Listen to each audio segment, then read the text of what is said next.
Fluence comes around, and first, I think like the initial reaction of everybody was like, "Oh God, now Fishman is in the game for active pickups too." And at first, everybody was a bit thrown off, and they were like, "Okay, let's see where this is going." But once they figured out what was going on, and also, I think the marketing around it regarding artists was very well executed because they picked out the right people to make marketing for it, and people who are in general very demanding when it comes to their setup.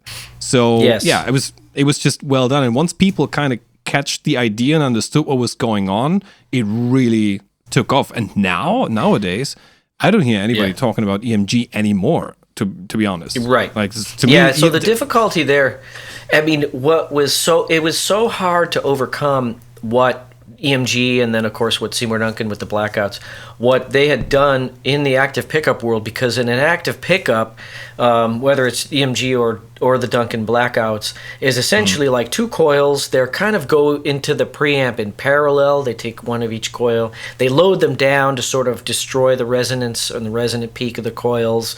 Then they boost them when they high and low frequency. They have a high and low corner that comes together to result in sort of a broad mid-range response curve. And that's a very different sound than you can get out of any passive pickup, which is very silly to me that I don't mean silly in a denigrating way, but when you have passive pickups that say this is as close as you can get to an active, an 81 or something, but in a passive pickup.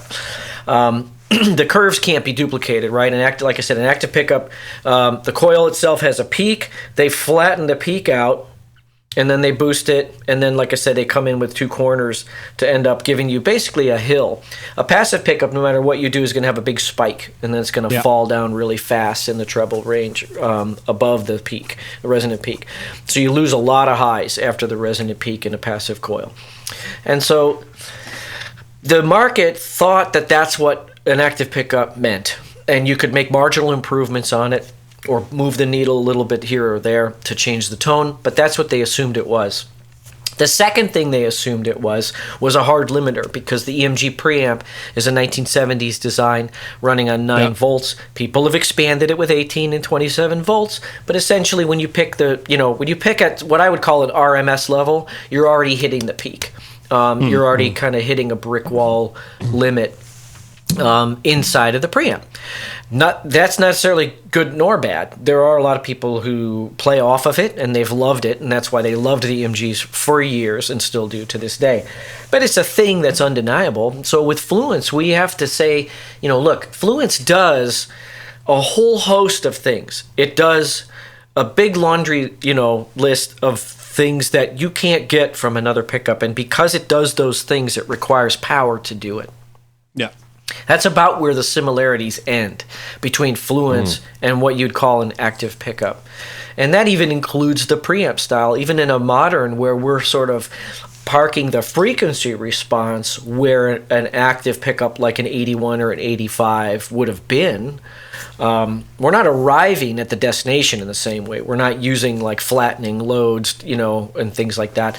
And when you get into a preamp, technology and coil tech, when you use resistive loading to load a coil down to change its tone, or if you use capacitance to change the resonant peak, all those kinds of things, to me, they introduce even more like what I would call phase smearing, sort of cloudiness, taking away some clarity. And so the Fluence coil is on the other side of that by a factor of 10, essentially. It's has less distributed capacitance even within the coil, less distributed capacitance than a scatterwind coil by a factor of 10.